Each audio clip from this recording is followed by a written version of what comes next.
and welcome to this video for people who've been asked to judge science fairs.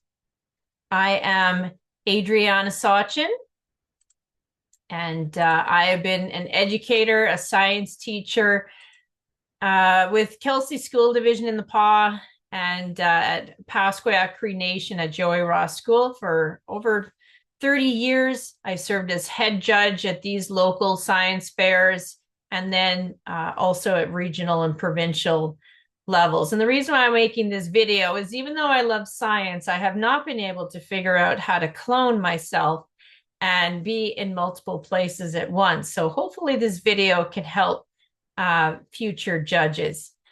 One thing that has really helped me be a good science fair judge for the different levels was the fact that I was involved with curriculum development, science curriculum development from kindergarten to grade 8 to grade 12 with offering enrichment programs. So I can help people sort of figure out what is expected of projects at the early, middle, and senior years. So let's continue. So today we're going to be promoting the fact you have a very important job here. You're a role model, and the students are going to look up to you to see that, science goes beyond the classroom and it keeps, you can make careers out of them. So we're hoping to have a very positive experience for them. And so we're going to start off today just kind of going over the general timeline. Your science fair organizers will tell you specifically, exact times. We'll go through the judging scoring sheet and the expectations of the early, middle, and senior years. What to do with, after you're done with your judging form, submitting your marks. And just when you're finished, about being confidential, and some little hints about when you're making comments to share with the kids afterwards. And then once this video is done, there'll be opportunity for you to ask questions from your science fair organizers. So starting off with our timeline here, you'll be assigned to some projects. It all kind of depends on how many volunteers there are and how many projects, how many you'll be assigned to, and how many other judges will be working with you. You're welcome to start off looking over them on your own. I would always suggest starting off with a pencil so that you can change, your responses later on, maybe after you've had the interview or you've had a chance to look at other projects.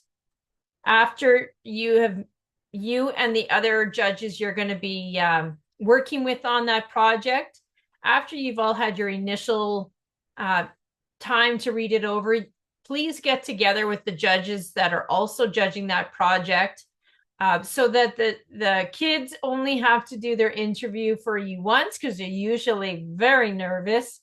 And so when you're ready, one of you please go find your science fair organizer and tell them you need, give them the student or students names that you need, and then wait at their project until they come. And then after they're done their interview and you've done the interviews, of all the projects, because the science fair organizers want the kids to get all their interviews out of the way. So you could do all your tallying of marks and writing your judges' comments after you've had all of your interviews. And make your comments. I'm going to go over kind of about making comments. But when you're done filling in everything, you give your forms to the science fair organizers, and please wait. Don't leave until they give you the thumbs up that everything is good, because they might need some clarification from you. So let's go through the actual judging form. So first of all, make sure that when you come up to a project that you have the correct student and project name. You'll see that it's either going to be E for an experiment, or S for study, or I for innovation. So experiment means something that they are testing. Okay, so they're collecting some sort of data and they're going to do something with that data to try and find an answer to a question. And then a study is still, it's like an experiment in that you have they have a question that they're trying to find the answer for, but they're going, looking for sources either online or books to find answers to what other people have already looked at in that research. We're kind of hoping to not just have studies on, like the solar system, and then you just have like a mock solar system with data, information, a fact sheet about each planet that is so done that hopefully it studies a little bit more in depth, and there's a little bit of their own original thought involved. Innovations don't tend to be, there's not usually a lot of them at a science fair. This is when they have made something, some form of technology, and it's still the scientific method experiment process taking place, but their question is usually they're building something in order to achieve a certain task.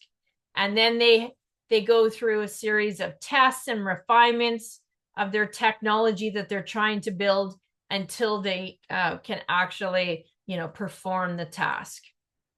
So whether it's an E, S, or I, there's different expectations at the different grade levels.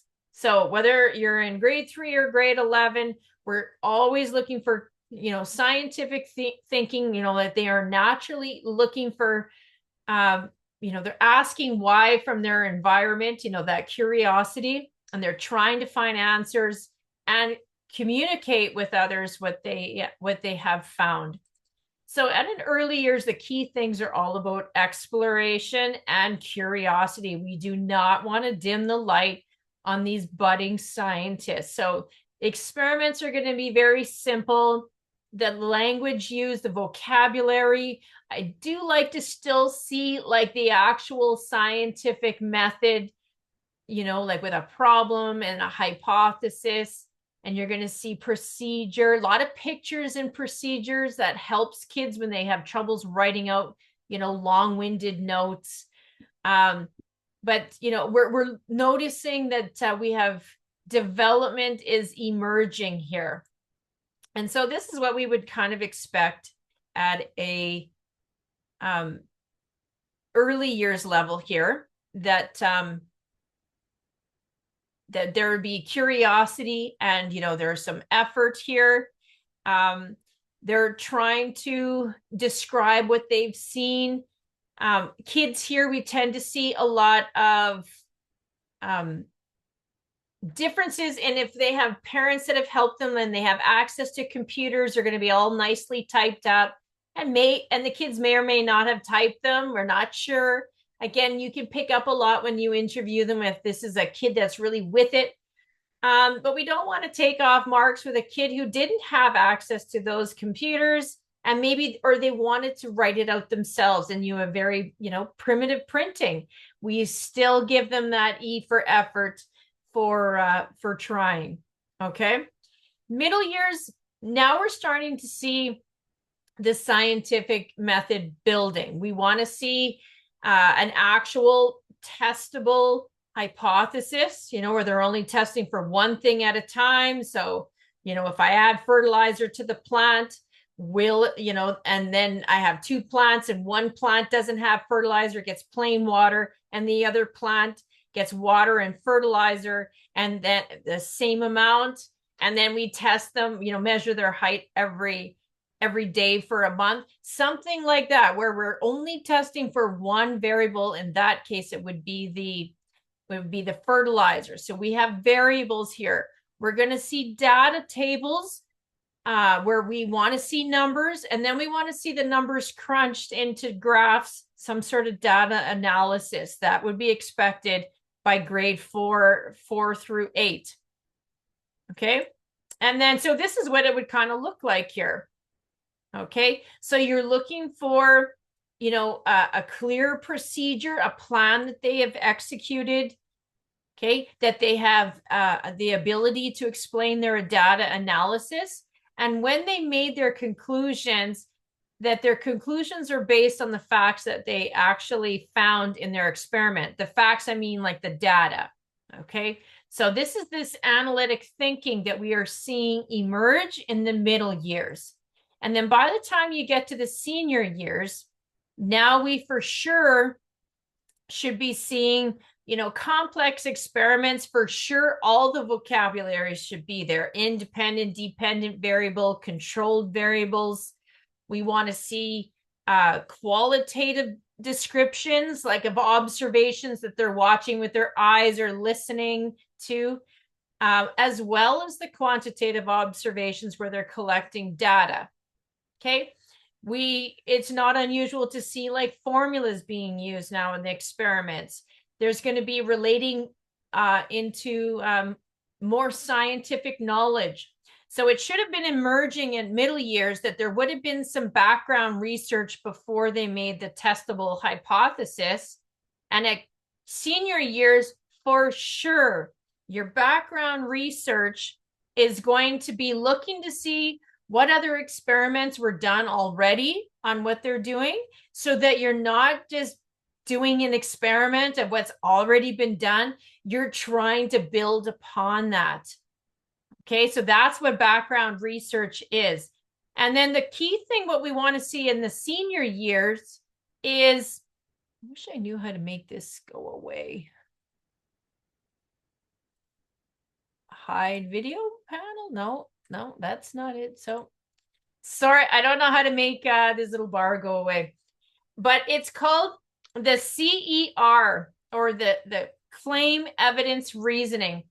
The claim is going to be like their answer to their original hypothesis. If I do this, then I predict the following is going to happen because, and this would be their original hypothesis. And then when they get to the conclusions, their claim, the following happened, it's based on all the data that was collected. Okay, so we should see, by high school, I always told my students, just don't throw out an answer. I always say, who are you? You got to base it on the facts here. So, background research, data analysis, and then the reasoning, sort of explaining, take your background research and now relate it to the data that you actually, and analysis now isn't just graphing. We're looking for slopes. We're looking for correlations in the data here, some sort of mathematical number crunching. And then in the reasoning by high school, we should be looking at possible sources of error, applications to everyday life. They're pushing it to the next level. If they had more time, for sure, a senior year's student will be telling you what they would be doing in the future. Okay, moving on here into the judging form now. So again, numbers and categories might change slightly between different judging forms, but you tend to have one for like the thought, the cognitive development that was involved with the project, the originality, like I said, is it the solar system for the studies, or the volcano that's been done 5 million times, or is it something actually kind of new? Oral presentation, that's the interview, the visual display, and the logbook. The logbook, it is always a sad day for the judges when the student hasn't done a logbook at all. And so I'll talk about more why they have that in there. And even though it's a sad day, students are always told that they have to do a logbook, so they should be doing that. Okay, so for the first one here, our scientific thought. Now, in the black box here, this is the actual judging form that is being used. And this is where I'm hoping I'm not going to screw everybody up, but this is the way, once you take a science fair and you go to like a regional and provincial level, this kind of changes. This is simple numeric from like 1 to 5. So I'm kind of preparing you for what they would be using in other science fairs would be more of a rubric, like a scoring from whether level 1 is it's acceptable, like A, they're still here, so we don't want to like kill their spirit, but it's definitely not fulfilling all of the kind of requirements for that scientific thought. Oops. Then there's level 2 would be fair, level 3 good, or level 4. So I always want you to kind of keep in your mind kind of those 4 levels here. And so the lowest level that you can see on this particular judging form is if they had like 1 on everything, you can see that's a score of 5. Okay.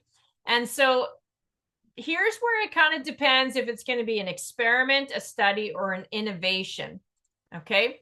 So as you can see here, experiments kind of on the lower end between, acceptable.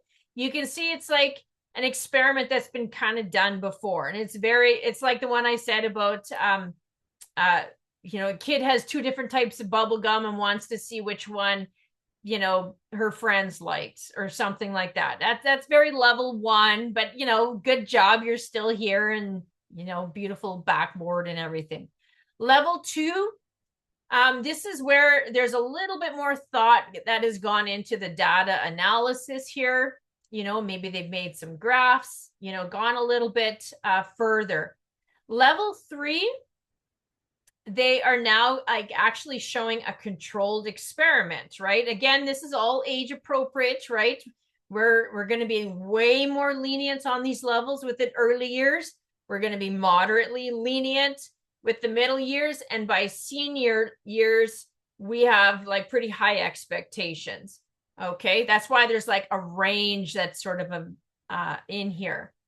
And level 4 is where it's, a very unique experiment, or they've shown a lot of thought in how to do the procedure and set it up as a controlled experiment. Okay, and they've clearly identified the variables and whatnot. So those are kind of like on a scale of 5 to 25. Now, if it was a study, still the same levels. This is why I love the levels. And for me, as I was always head judge, and I quite often had a lot of projects that I would have to do to sort of fill in the gaps. So I tended to just sort of think of the scientific thought. First of all, I narrowed it down in my head. Is this project I'm looking at, a level 1, 2, 3, 4 for that age level? And then I went to my wiggle room here when I went to, if I thought it was like a pretty good experiment in this case, study for that grade level, then on a scale of, 16 to 20, what would I give them? And then if it was 20, then I would go to my judging form. If it's 20 and there's 1, 2, 3, 4, 5 different ones, then I would make sure that I did my marks here so that I sort of evened it out so it came up to a total of 20. So that's how I kind of like quickly, I would throw the 20, and then I would then start to read those different categories. Okay. And then the last one is, come on, where is it here? Study. And then the innovation. Okay. So the innovation here, well, first of all, it's kind of hard to like judge these guys like too hard because they're not very common. So we want to give, real E for effort for even doing this because it takes a lot of work. But if it's very, innovative and, and a lot of times they are the kids that have done the innovation, they know their stuff. And, so this is what the different levels would be. Okay. All right. So that's scientific thought. Originality in the black box here is the actual scoring form. Again, remember your different categories. Originality, if it's early years, are they showing that curiosity and personal exploration and, and finding something original to go and learn more about? Middle years, originality, have they found a creative way or a method or a comparison to learn more about that topic? And then in senior years, originality, we're looking for new applications or deeper insight. Like they found, like the background research, they really went in depth to come up with very unique methods to test their hypothesis. So that's what we're looking for. And it's a scale there out of 15. Okay. And so here's what I would do again. Again, I think of my 4 levels. I would quickly kind of think in my head, where would this be? And this is sort of how I would be doing the marking here. So level 1, so like I said here, if you look on the form, if they got 1 for each one of these, the lowest possible score they can get is a 3. So that's like the lowest acceptable. So then I would kind of go, twice as much of that is level 2. So is that what I would think it is? Or 3 times, getting all 3s, or getting all 4s would be 12, So I kind of quickly come up with what level it is, and then I can fine tune my numbers down there. Okay. So level 1 standard, level 2 would be, there's a little bit more attempt there at originality. Level 3, it's getting to be more unique. And then by level 4, it's original and it's sophisticated. They've like taken it to the next level, like finding solutions. Okay.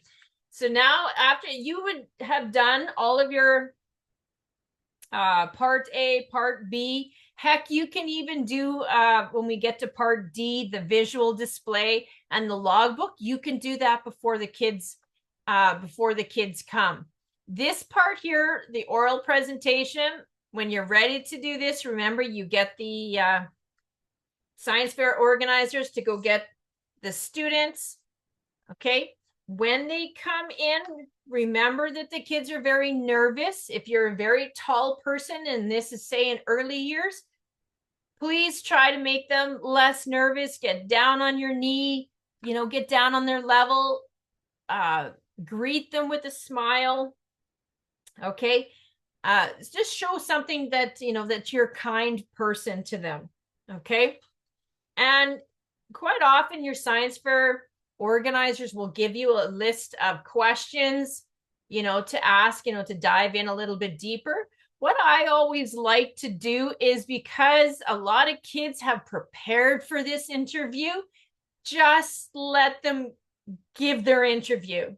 So when they come, introduce yourselves. Nice to meet you. Okay, Susie, why don't you tell me about your project? And then let Susie talk. Okay. And just let them stay in their zone in order to talk about their project. Then after they're done, you might want to ask more questions about how did you come up with this idea? I always like to ask things like, if you had more time, what would you like to have done, gone a little bit further? Okay. Then you can even ask them if they have any questions, that they want to ask you. Maybe they want to know a little bit more about what you do. Okay. So try to make sure that your interviews of all the students are equal. So if there's 2 kids in a presentation, try to make sure you're getting both kids to talk. That's tricky sometimes.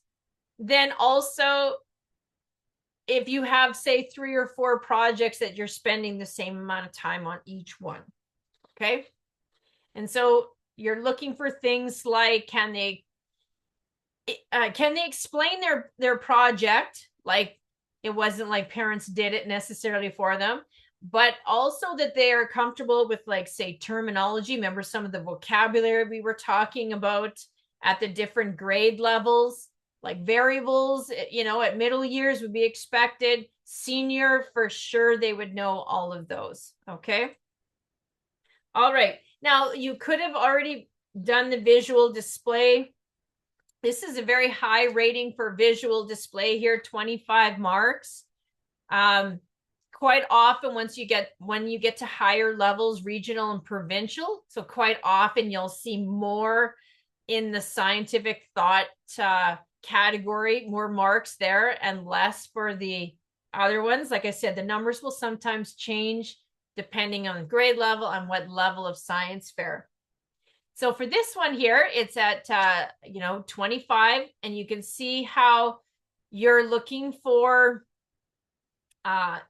impact, that it's like welcoming to come and read. It's easy to follow, if it's scientific method, we have we're following the method. Usually the problem and the procedure hypothesis all tends to be on the left side.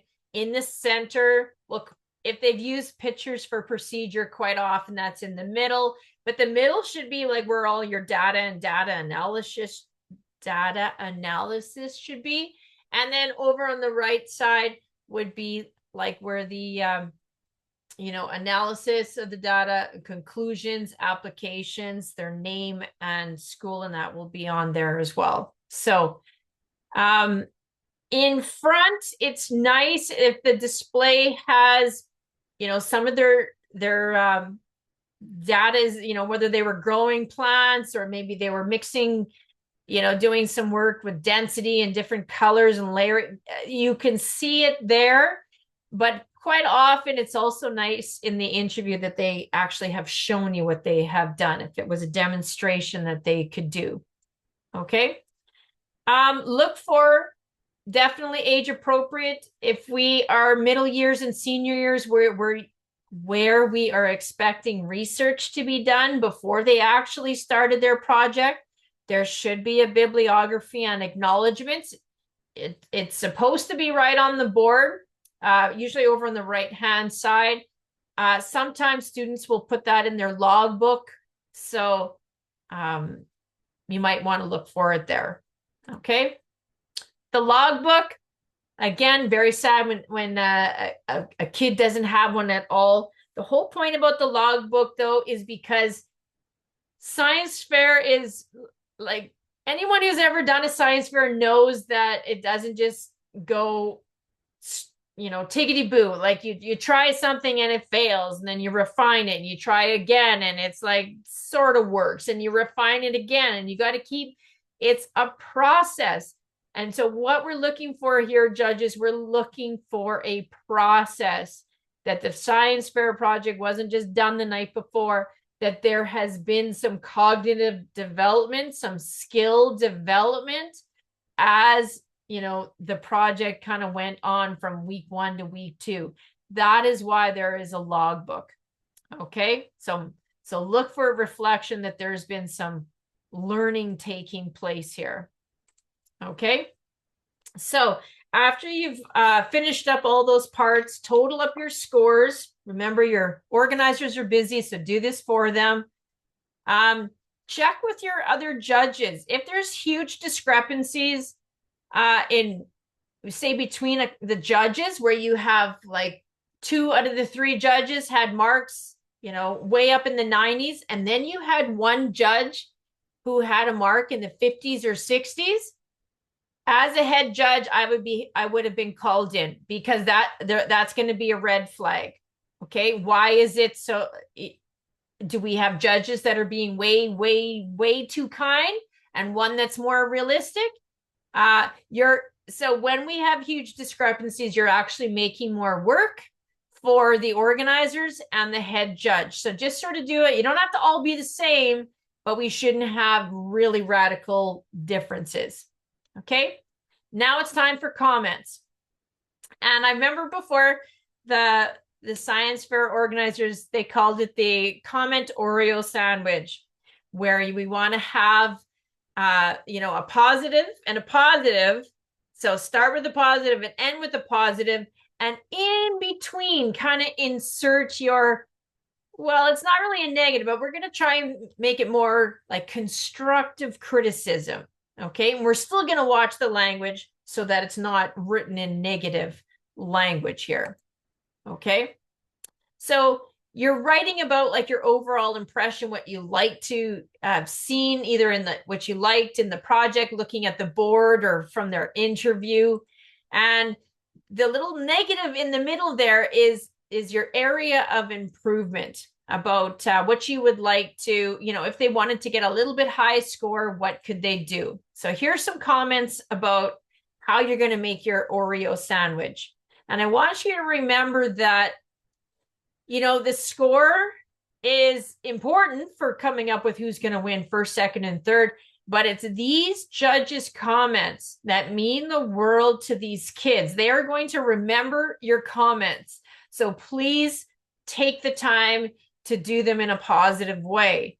So writing down, you know, what you noticed, you know, what you want to encourage, what you would suggest. Okay. So if you were going to be writing about like the strengths, you know, like in the beginning of your little Oreo comment sandwich there, please be specific. So if we were asking students to be specific in their projects, you need to be specific as a judge. So rather than just say like, good job, good project, what was good about it? You know, your design solves a real world problem creatively. Okay. So be specific. If you're going to write about your recommendation, you know, like in the middle of the Oreo comment sandwich there, again, make sure that they're constructive and also specific. Okay, so needs more work instead. What needs more work? Maybe doing more trials would have made, you know, strengthen your conclusions. Okay, something like that. And then the feedback, remember, you're keeping in mind the different age groups here. So early years, remember, curiosity. We're trying to promote that. So praise it if they were, even if their project or methodology is kind of out there or lacking, still praise them for the fact that they are there at the science fair and they were curious. And middle years, remember, we're trying to build on the scientific method. So maybe, you know, clear data or sort of think about how you could, you know, get some better results to help, you know, with your conclusions. And then for senior years, remember the CER. If they are making claims that, you know, they saw this, that, or the other thing, was their claim backed up with sound evidence? And did they use their research to come up with the reasoning? So they have to have the CER definitely at the senior years. And then keep your tone respectful, encouraging. Remember that what they're doing here at Science Fair, these will be transferable skills that will help them in life. And so we want to make sure that it's positive. And quite often, I just sort of look at a lot of the students that I have judged their science fairs. Quite often, if they're already at these age levels doing science fair, they have a love of science, and quite often they stick with it and promote and go into careers in science. So let's keep that in mind here. So now you're done your comments. You give your judging forms, all of them with your fellow judges. So all of them for like all of one project. So project number 1, Susie's, put all your judging forms, give all of Susie's to the organizers, give all of the, see what I mean? Like, or put them in the actual order of all the projects. Okay. And then don't leave yet, because your head judge will take a look at these. And remember, if there's discrepancies, like super highs and lows, your head judge will come in and ask for clarification, or you might have to tweak one of your comments if you haven't been specific. Okay, something like that. And then once you get the all good, please don't say anything when you leave the science fair. Remember that quite often head judges will go in and do another judging. So you might have thought that one project was, the winner because you and your other judges judged it really high, but maybe the head judge thought you guys all were too high and they went in and changed it. So you don't know. So don't say anything about who got what, where, when until the awards ceremony. Okay. So that being said, I totally long-winded. Thank you very much for having played a very important role in the young scientists' lives. And like I said, a lot of students have talked about, later on as they became older, that this was, positive. A lot of them are also going back as adults, as like they're in school to become a teacher and they go back and judge science fair. Lots of them have memories about being in the little kid's position when they were so terrified doing the interviews. So keep that in mind. And I hope it's a positive experience for you, just being around the kids that, you light them up when they see your face and they have to come and talk to you. So enjoy that. All right. And so thanks again for being with me here through this video, this long-winded video. Um, Feel free, I'll share the slides in the video. And if you want to make, print out any of those level 1, 2, 3, 4 to help you as you're judging, by all means. Okay. And my contact information is there too. I forgot to change the name here on my thing, but I'm Adriana Sachin, and I thank you. And I am going to turn it over now to your science fair organizers, who's going to talk to you if you have any other questions or concerns. So have a great time and keep that love of learning going. Okay, thank you.